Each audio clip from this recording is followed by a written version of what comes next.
I took the walk to Poland. Hi everyone, Anthony Fantano here, the internet's busiest music nerd. I hope you are doing well, and it's time for another video where I am going over what is, according to Billboard, the top 10 hits of a given year.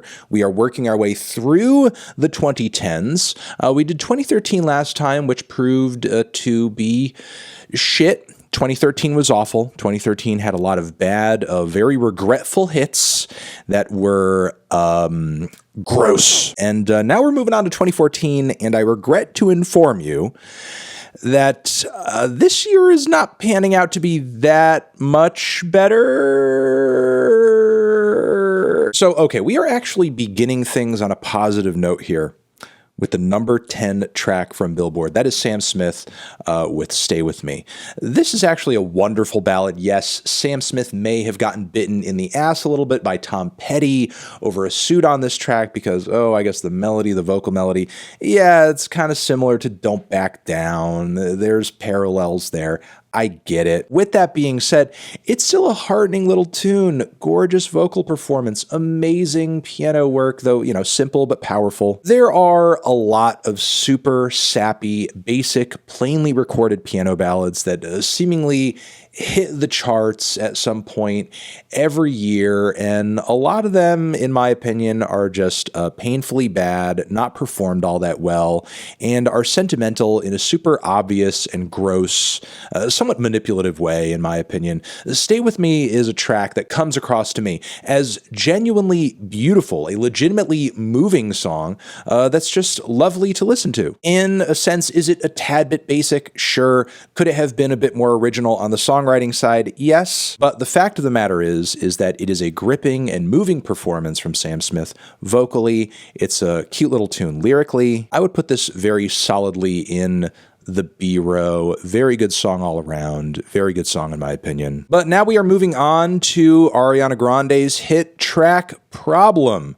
which, yeah, I'm not a fan of this one. I'm so happy that Ariana has moved away from putting out tracks like this. Plus, Iggy Azalea is on it, yes, 2014. So, of course, her inclusion on this track is just a huge blemish on what is already a very goofy song. The thing that I could say to kind of sum this track up in one word is tacky. It's just tacky as hell. Everything about it is as tacky as it can possibly be to grab as much attention as it can. The dumb, honking sax riffs are tacky. The beat and the drops on the track are loud and tacky. Even Ariana, who comparatively has more poise and grace than anything on the song, is sounding just a little too heavy-handed with these like little vocal harmonies. It just kind of sucks because her full vocal range and talent isn't really displayed on this kooky ass track that has a lot of bells and whistles, but little to no substance whatsoever. And I mean, there's a lot of clarity to the production, though. It is well mixed and balanced, but in my opinion, it's just annoying to listen to. The most annoying thing, no, but still just very annoying to listen to. I would put this in the D row. All right, next, number 8 on Billboard's list, we have the classic and wonderful Meghan Trainor with All About That Bass. I am averting my eyes from the computer screen right now because this single art gives me the heebie-fucking-jeebies. She looks like she's staring into my soul. She looks like she's trying to get me to join a cult. I do not like it. It makes me uncomfortable. Meghan, please. Just going to slide it right there for a minute. Yeah, All About That Bass. This track is quite tacky and awful, despite the fact that, I think it has some good intentions at its heart. I mean, in a way, it is a track about body positivity and accepting yourself, whether you're big or small, but especially big. Yeah, when you're a thick person, you got a lot of bass and not as much treble.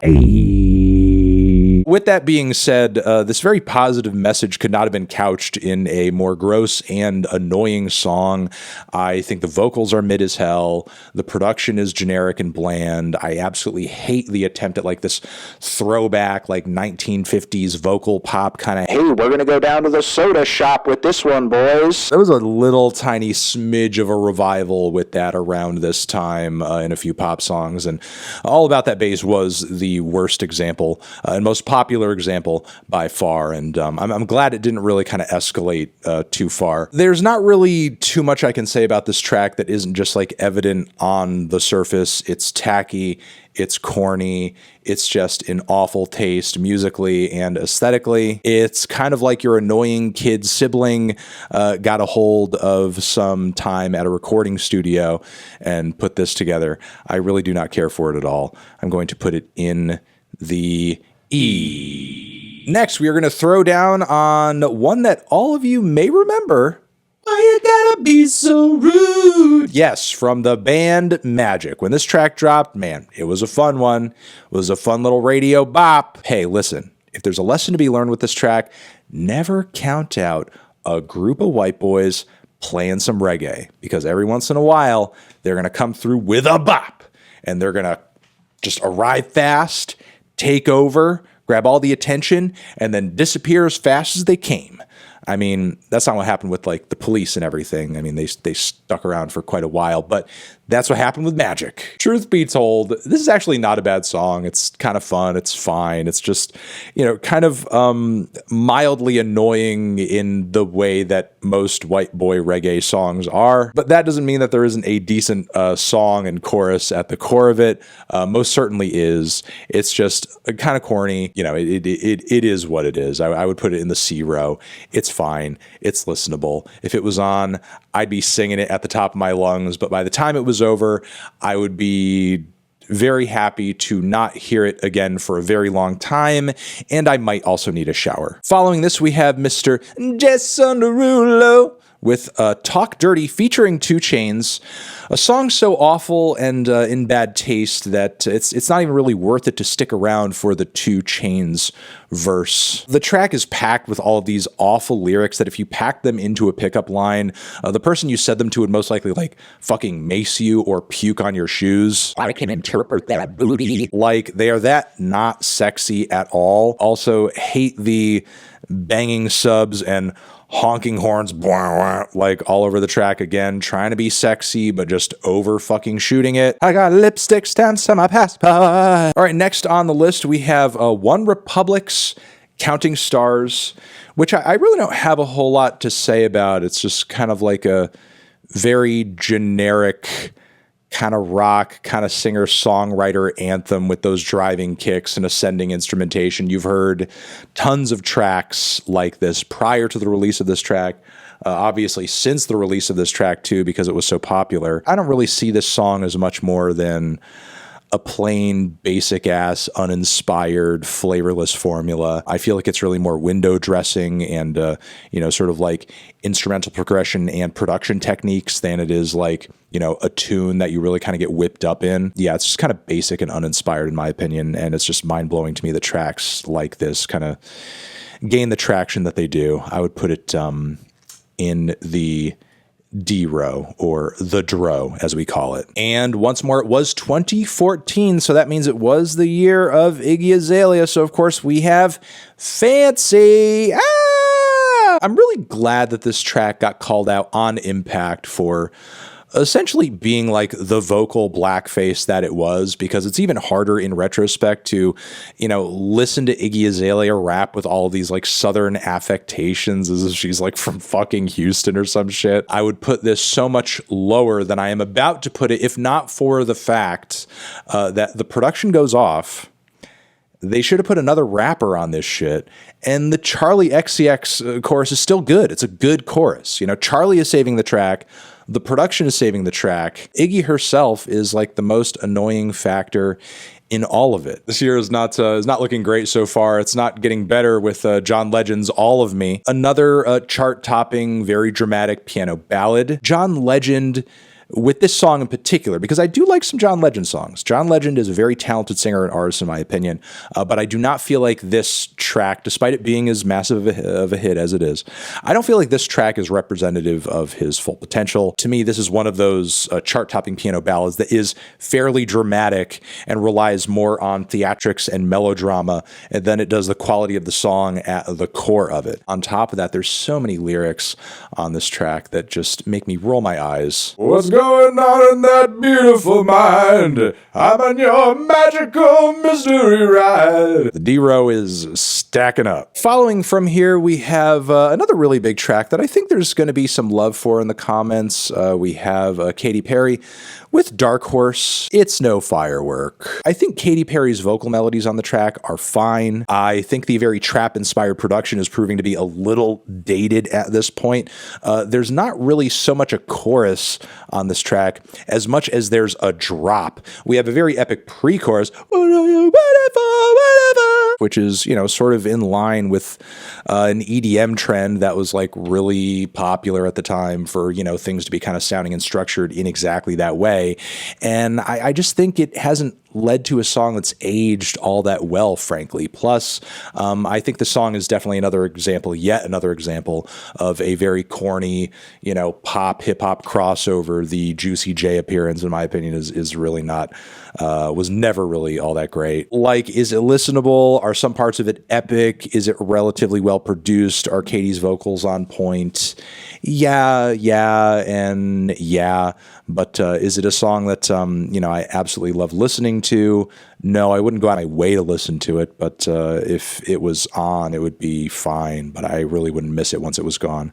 I'm going to put this one in the C row. And we're going to round things out with the #1 hit from Billboard of this year, and that is Pharrell Williams with Happy, Happy, Happy, Happy, Happy, Happy, Happy, Happy, Happy. 2014, a very happy year, especially with Pharrell making the trillions of dollars he probably made off of this damn track. I do actually kind of mess with this track. I think it's a fun song. I think it's a good song.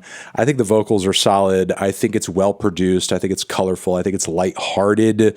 I think it's at least coming from a genuine place a little bit, even if it is just kind of, you know, essentially a kid's song for a movie soundtrack, but it's still a well-assembled song that's, you know, quite nice to listen to. Puts a bit of a pep in your step, even if there is a cynical side of me that when I think about Happy in the abstract, I'm kind of like, ugh, no, maybe not. Yeah, it's not a super deep song. If you wanted something that was like super layered or going into, you know, some kind of emotional turmoil, this is not, you know, your track in terms of like emotional complexity. This is not it, but every once in a while, there's nothing wrong with a happy song. There's nothing wrong with a happy song that's trying to be happy, that's titled Happy. And that's why I would put this one in the B row. It's not amazing. It's not mind-blowing. It's not game-changing. But it's, you know, still quite a fun and very enjoyable track. Now, before I head out, I do want to do one honorable mention over here, just to kind of like give you guys a full taste of how bad and mid this year was, because like this is obviously not a super flattering tier list over here. I'm also going to throw in, at no extra charge, we have Pitbull with Timber featuring Kesha, which was the #11 track from Billboard of this year. And yeah, this is trash. This is awful. This is all kinds of garbage. This is like a weird dance pop country, a little bit fusion going on here. It's like Cotton Eye Joe, but worse. The Pitbull lyrics at points are questionable and show us that we did not learn anything from the whole blurred line shit last year. There's even a line on this track where he's like, she says she won't, but I bet she will. Hey. I would put this song in the F row. I'd put it in the F for fuck, this track is terrible. So there you go. There you have it. 11 tracks topping the charts in 2014. Yeah, not so good. Not looking so hot over here. But yeah, let me know in the comments what you guys think of these songs. Love them, hate them, why? And we will see you in the next one. Hopefully 2015, when we cover that, is looking a little bit brighter. Over here next to my head is another video that you can check out. Hit that up or the link to subscribe to the channel. Anthony Fantano, Tracks 2014, forever.